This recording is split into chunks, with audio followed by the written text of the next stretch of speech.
ஏன்னா ஏற்கனவே பழைய கதாநாயகி முன்னையும் பெருசு நம்ம அதாவது சுந்தரா டிராவல்ஸ் ஒன்று நடிகை, அதுக்கப்புறம் இனியா, 2 பேரும் சேர்ந்து பயங்கர கலக்கல். அந்த கேமராமேன் ரொம்ப கொடுத்து வச்சாரு, அடிக்கடி க்ளோஸ்அப் அதையே காமிச்சிக்கிட்டு இருக்காரு. நமக்கும் பயங்கர சந்தோஷமா இருந்தது. இதில் ஜனநாயகம் கூடலாம் வந்து சென்சாரில் தடைப்பட்டு போச்சு அதுன்னு சொல்கிறாங்க. சமீபத்தில் இந்த வாரம் ஒரு 5 படம் தொடர்ந்து பார்த்தேன்.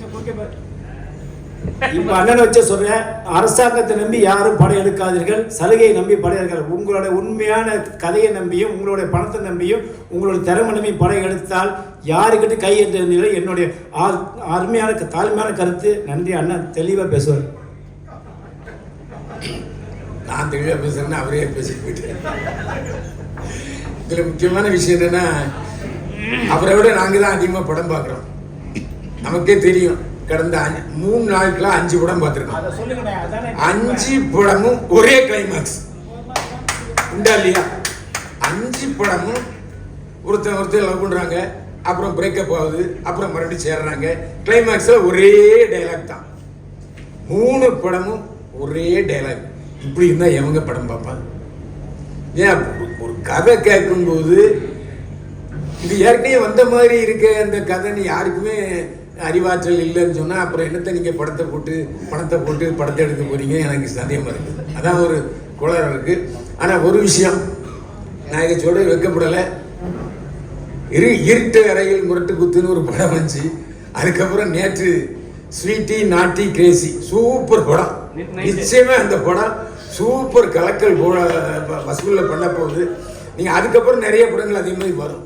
எதுக்கு சொல்கிறேன்னா, அது நாட் ஒன்லி செக்ஸ் மூவி, அதில் வந்து ஒரு வித்தியாசமான ஒரு பரபரப்பான விறுவிறுப்பான கதை இருக்குது. அந்த டைரக்டர் ராஜசேகர் நல்லா ஆரம்பத்துலேருந்து கடைசி வரைக்கும் நாற்காலி முன்னிலேயே உட்கார வச்சிட்டார். ஏன்னா ஏற்கனவே பழைய கதாநாயகி முன்னையும் பெருசு நம்ம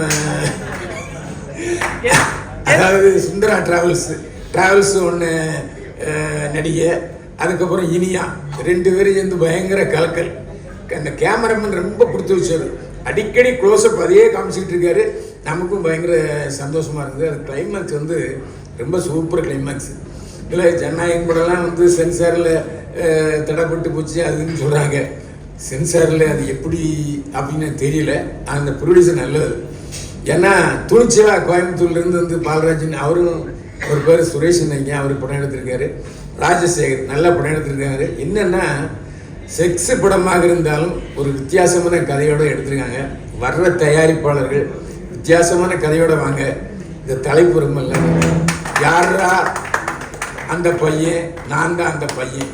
ஒருவேளை டைரக்டர் ப்ரொடியூசரு ஹீரோ அவரை பையனா சொல்லிக்கிட்டாரா என்னன்னு நமக்கு தெரியல. அவரே அவரை பையன் சொல்லிட்டாரு. நான் தான் அந்த பையன். இந்த துணிச்சல் யாருக்குமே வராது. அந்த அடிப்படையில் அவரை நம்ம பாராட்டணும். இதில் முக்கியமான அம்சம் என்னென்னா, எல்லாருமே சொல்கிறது வழக்கமாக ஹீரோயின்கள் வந்து ப்ரொமோஷனுக்கு கண்டிப்பாக வரணும், வரமாட்டேங்கிறாங்க. ஒருவேளை அவங்க மீட்டர் எங்கேயாவது ஓடுதாங்கன்னு நமக்கு தெரியல. அந்த அடிப்படையில் இங்கே வரலையாங்கிறது நமக்கு தெரியல. ஏன்னா இப்போல்லாம் வந்து ஹீரோயின் என்ன பேசுகிறாங்க சொன்னால் அவங்க ஒன்றும் தெலுங்கில் பேசுகிறாங்களே, ஹிந்தியில் பேசுகிறாங்களே, இங்கிலீஷில் பேசுகிறாங்க. நமக்கும் புரிய மாட்டேங்குது, கண்டென்ட் கிடைக்க மாட்டேங்குது. இதில் முக்கியமான விஷயம் என்னென்னா, ஆடியோ ஃபங்க்ஷன் சொல்லி 3 மணி நேரம் போட்டு கழுத்து இருக்கிறாங்க. ஆனால் எடிட்டர்கிட்ட போனால் 10 நிமிஷம் போங்க சார், எடுத்துகிட்டு போங்க சார், எவரும் பார்க்க மாட்டேங்கிறேன்னு சொல்கிறாங்க. இதில் எங்களுக்கு உள்ள கஷ்டம் என்னென்னா, 3 மணி நேரம் உட்காந்து அந்த ஆடியோ ஃபங்க்ஷனை எடுத்து விட்டு 10 நிமிஷம் வராது. இப்போ புதுசாக யூடியூப்பில் போட்டிருக்காங்க, நீங்கள் ஏற்கனவே முதல்ல 5 பேர் போடுற அந்த கண்டென்ட்டுக்கு தான் காசு, மீதி எதுக்குமே காசு கிடையாது. அப்போ போட்டு என்ன பிரயோஜனம்? ஸோ நாங்களும் இதில் பாதிக்கப்பட்டிருக்கோம். அதனால் புதுசாக நாங்கள் கண்டென்ட் வந்ததுன்னா தான் எங்களுக்கு வந்து வருமானம். இப்போ தேவையில்லாமல் என்னையும் போட்டு நான் பேசாதெல்லாம் போட்டு தம்ப்நெயில் போடுறது என்னுடைய சகோதரர்கள் தான். நான் என்ன செய்ய முடியும்? சரி, அவங்களுக்கு சந்தோஷமாக இருந்தால் எனக்கு சந்தோஷமாக இருக்கிட்டு நான் விட்டுட்டு போயிடுறேன். எதுக்குன்னா, எப்படி தயாரிப்பாளர்கள் பாதிக்கப்படுகிறார்களோ அதே போல் நாங்கள் மீடியாக்காரங்களும் பாதிக்கப்படுறோம். இதில் முக்கியமான விஷயம் என்னென்னா, நான் போலீஸ் அதிகாரியாக இருந்திருக்கேன். போலீஸ் அதிகாரியும் வீட்டில் ஒழுங்காக சாப்பிட முடியாது, ஒரு நல்லது கெட்டதுக்கு போக முடியாது. அதே மாதிரி இந்த மீடியாக்காரங்களும் நல்லது கெட்டதுக்கு போக முடியாது. ஏன்னா எந்த சமயத்தை பாருங்கள், 5 மணிக்கு ஆரம்பிச்சு 7 மணிக்கு முடிஞ்சிடும் சொன்னா இவங்கிட்டு நீங்கள் இப்போ மணி பாருங்க. வீட்டுக்கு போனாச்சுன்னா எத்தனை மணிக்கு வரேன்னு சொன்னேன். வீட்டில் ஒரே பாட்டு. ஆக நமக்கு அங்கே ஒரு இடி இங்கே ஒரு இடி. ஆஃபீஸுக்கு போனால் என்னையே நியூஸ் எடுத்து வந்துருக்கேன், கண்டென்ட்டே இல்லை, நானே கண்டென்ட் கொடுக்க முடியும் இப்படி. ஆக நாம் எப்படி தயாரிப்பாளர்கள் சிக்கலில் இருக்கிறார்களோ அதே போல் மீடியாக்காரங்களும் நாங்களும் சிக்கலில் தான் இருக்கோம். ஏன்னா யூடியூப்பு எத்தனை யூடியூப்பு இனிமேல் அடுத்தப்போ வரப்போகுது, இருக்கிற மூட போகிறாங்களேங்கிற பயத்துலேயும் தான் நாங்களும் இருக்கிறோம். இருந்தாலும் யாரா அந்த பையன், நான் தான் அந்த பையன். வெற்றி பெறுவதற்கு தம்பி பால்ராஜை வாழ்த்துகிறேன்.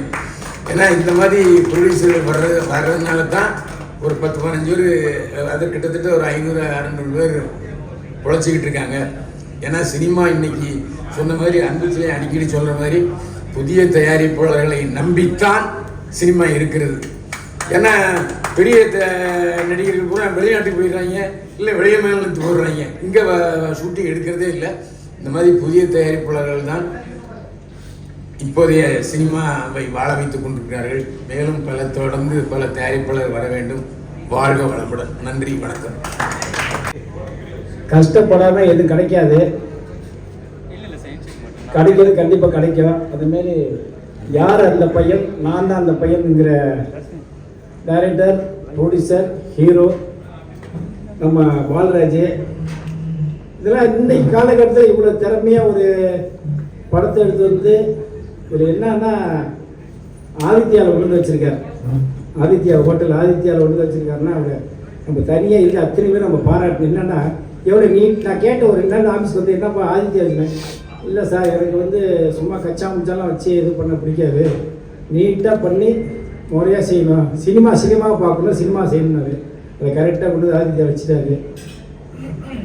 ஒரு மனிதர் என்ன நினைக்கிறோமோ அது கண்டிப்பாக நடக்குங்கிறதுக்கு இந்த யார் அந்த பையன், நான் தான் அந்த பையனுங்கிற டைட்டில் கேட்கும்போது அண்ணாமலை பள்ளிகளுக்கு அந்த ஞாபகம் வருது. ஆனால் அது நினைக்காதீங்க. ஏன்னா இந்த படம் சினிமா கண்டிப்பாக மிகப்பெரிய வெற்றி அடையணும். என்ன சொல்கிறதுன்னு எனக்கு ரொம்ப என்னென்னா, ஒரு சாதாரண ஒரு ப்ரொடியூசராக வந்து நீ டைரக்டர் ஆகி ஹீரோ ஆகியிருக்காரு அப்படின்னா இந்த முயற்சி எல்லாருக்கும் வரணுங்கிறது தான் என்னுடைய எண்ணங்கள். ஏன்னா இப்போ அம்மா சொன்ன அண்ணன் பேரரசை பற்றி பயிலரங்கன்னா 55 வருஷத்துக்கு மேலே சினிமாவில் இருக்காரு. இவங்களாம் இவ்வளோ சாதித்ததுக்கு அப்புறம் நீ வந்து நீங்கள் ஒரு ஸ்டேஜில் வந்து நீங்கள் பேசுகிறாங்க, சீக்கிட்ட கூப்பிட்றோம்னா அவங்களுடைய வளர்ச்சி, அவங்க எவ்வளோ கஷ்டப்பட்டு வந்து இன்றைக்கி ஒரு மீடியா நிற்கிறாங்க அப்படின்னா அதே மாதிரி தான் நானும் இந்த இடத்துல வந்து நிற்கிறேன். அதனால் எல்லாருமே நீங்களும் இந்த இப்போ இருக்கிற மீடியாலாம் வந்து பண்ணாங்க 3 மணி நேரம் 4 மணி நேரம் சொன்னாங்க. ஆனால் 100 நாள் வேலைக்கு போனால் கூட 1 மணி நேரம் வேலைக்கு வந்துடுறாங்க. இங்கே 4 மணி நேரம் இந்த மீடியா உட்கார வச்சுட்டு இருக்கும்போது எனக்கு ரொம்ப மனசு கஷ்டமாக இருந்துச்சு. சீக்கிரம் ஆரம்பிப்பான்னு சொன்னேன், ஆரம்பிச்சிட்டாரு. இருந்தாலும் இது நம்மளுடைய யார் அந்த பையன், நான் யாரா அந்த பையன், நான் தான் அந்த பையன் டைட்டில் கேட்கும்போதே ரொம்ப சந்தோஷமாக இருக்குது. இந்த படம் எங்கள் சங்கத்தோட படங்கும்போது ரொம்ப பெருமையாக இருக்குது. இந்த படத்தை எல்லோரும் தியேட்டரில் பார்க்கணும். என்ன எப்படி நிறைய பேசின ஆசை இருக்குது, டைம் ரொம்ப இல்லை.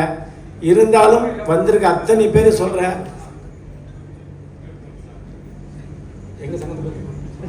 எங்கள் சங்கம் தான் நம்பர் 1ல் போயிட்டுருக்கு. அது நான் சொல்லணும்னு அவசியமே இல்லை, சொல்ல விஜய்.